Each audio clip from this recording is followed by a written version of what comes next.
اسلام آباد high court کے یہ آبزرویشن ہے کہ کتنے افسوس کی بات ہے کہ ایک برطانوی صحافی، ایک برطانوی وکیل ڈاکٹر عافیہ کی رہائی کے لیے رضاکارانہ طور پر کوشش کر رہا ہے، لیکن پاکستان کے حکمران اور ریاست اس میں رکاوٹیں ڈال رہے ہیں۔ پاکستان کے حکمران، پاکستان کی اسٹیبلشمنٹ، پاکستان کے سیاستدان ڈاکٹر عافیہ کی رہائی میں رکاوٹ ہے۔ یہ نہیں چاہتے کہ ڈاکٹر عافیہ رہا ہو جائے، یہ چاہتے ہیں کہ ڈاکٹر عافیہ وہاں قید میں اپنی زندگی پوری کر لے اور قید میں ان کی شہادت ہو جائے۔ بلکہ اطلاعات آ رہی ہے کہ یہ ڈاکٹر عافیہ کو قتل، وکلا سے کہتا ہوں، صحافیوں سے کہتا ہوں، ٹریڈ ایسوسی ایشن سے کہتا ہوں، پولیٹیکل ورکر سے کہتا ہوں، سب لوگوں سے کہتا ہوں، قوم کی بیٹی 8,000 دن سے بے گناہ ایک جرنیل نے فروخ کر کے امریکہ کے ٹارچر سیل میں ہے۔ اس کے لیے آواز اٹھاؤ، آواز اٹھاؤ، اس کے لیے ایک ہو جاؤ، عافیہ مومنٹ کا ساتھ دو۔ اسی کے اندر 24 گھنٹے کیمرے لگے ہیں، اسی کے اندر 2 فوجی مستقل ان کے سامنے بیٹھ کر ان کے اوپر نظریں جمائے رکھتے ہیں۔ بدترین ٹارچر، تشدد اور نفسیاتی، جسمانی اور سائیکولوجیکل ایبیوز اس خاتون کی ہو رہی ہے، اور یہ ثبوت دنیا کے سامنے آ چکے ہیں، میڈیا کے ذریعے سے بھی اور ان کے وکیلوں کے ذریعے سے بھی۔ مجھے بہت دکھ ہوتا ہے کہ گزشتہ 8,000 دن میں حکمران ان کے گھر گئے ہیں، ان کی والدہ مرحومہ جو فوت ہو گئی چند سال پہلے، اپنی بیٹی کا انتظار کرتے کرتے ڈاکٹر عافیہ کی والدہ اس دنیا سے رخصت ہو گئی۔ وہ ان کے ساتھ وعدہ کرتے تھے، عافیہ کے بچوں کے ساتھ وعدہ کرتے تھے کہ جب اقتدار میں آئیں گے تو 100 دنوں میں ڈاکٹر عافیہ کو واپس لائیں گے۔ اقتدار میں آئے،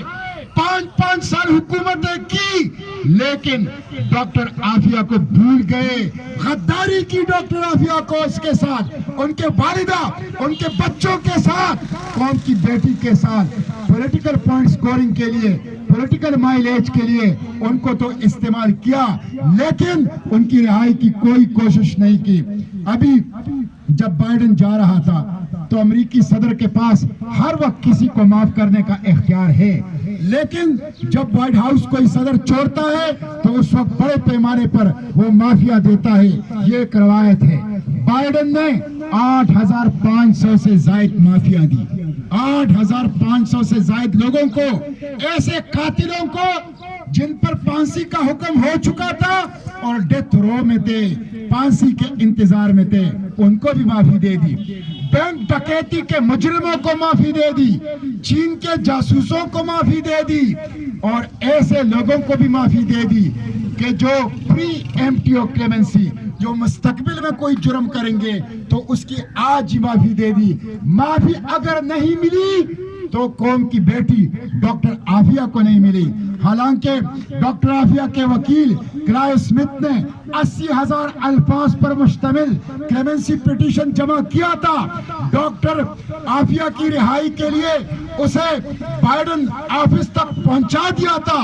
اور بائیڈن کے ڈیسک تک بھی پہنچ گیا تھا، لیکن پاکستان کے حکمران رکاوٹ تھے، پاکستان کے حکمران مدعی نہیں بنے، پاکستان کے حکمران وکیل نہیں بنے، اس لیے ڈاکٹر عافیہ کو رہائی اور معافی نہیں مل سکی۔ اس کی تمام تر ذمہ داری موجودہ حکمرانوں پر ہے، شہباز شریف پر ہے، انہوں نے غداری کی ہے ڈاکٹر عافیہ کے کیس سے۔ میں چیف جسٹس سے پوچھتا ہوں، چیف جسٹس صاحب، 8,000 دن سے آپ کو عافیہ نظر نہیں آتا؟ میں جرنیلوں سے پوچھتا ہوں، جرنیل صاحبان، 8,000 دن سے ڈاکٹر عافیہ آپ لوگوں کو نظر نہیں آتی؟ میں حکمرانوں سے پوچھتا ہوں، سیاسی جماعتوں کے لیڈرشپ سے پوچھتا ہوں، ڈاکٹر عافیہ کی رہائی کے لیے آواز کیوں نہیں اٹھاتے، قدم کیوں نہیں اٹھاتے؟ آج ہم اس بات کا مطالبہ کرتے ہیں کہ ڈاکٹر عافیہ کو رہا کیا جائے۔ افسوس کی بات تو یہ ہے کہ پاکستان کا ایک وفاقی وزیر وہ ٹرمپ کے حلف برداری کی تقریب کے لیے واشنگٹن جا سکتا ہے، لیکن ڈاکٹر عافیہ کی رہائی کی بات کرنے کے لیے ایشو کو اٹھانے کے لیے وہ واشنگٹن نہیں جا سکتا. پاکستان کے حکمران قرض اور ڈالروں کے لیے تو فون کر سکتے ہیں, وفد بھیج سکتے ہیں, ملاقات کر سکتے ہیں, لیکن قوم کی بیٹی کے لیے نہ امریکی ایڈمنسٹریشن کو فون کرتے ہیں اور نہ اپنے وفد بھیجتے ہیں. افسوس کی بات تو یہ ہے کہ ہمارے وکیل ڈاکٹر عافیہ کے وکیل کرائیو اسمتھ نے اب انسانی ہمدردی کی بنیاد پر کمپیشنیٹ گراؤنڈ پر امریکہ کی عدالت میں پٹیشن جمع کی ہے کہ ڈاکٹر عافیہ 22 سال گزار چکی ہے جیل, ان کی صحت کو خطرہ ہے, لہٰذا ان کو رہا کیا جائے. آیا ہوں, آج بھی کہتا ہوں کہ ڈاکٹر عافیہ کی رہائی کی چابی واشنگٹن میں نہیں ہے. ڈاکٹر عافیہ کی رہائی کی چابی اسلام آباد میں ہے, راول پنڈی میں ہے, حکمرانوں کے ایوانوں میں ہے, اسٹیبلشمنٹ کے ایوانوں میں ہے, یا اگر چاہے تو ڈاکٹر عافیہ چند دنوں میں پاکستان واپس آ سکتی ہے. اس لیے آج ہم یہ عزم کرتے ہیں کہ ڈاکٹر عافیہ کی رہائی تک اس تحریک کو جاری رکھیں گے انشاءاللہ.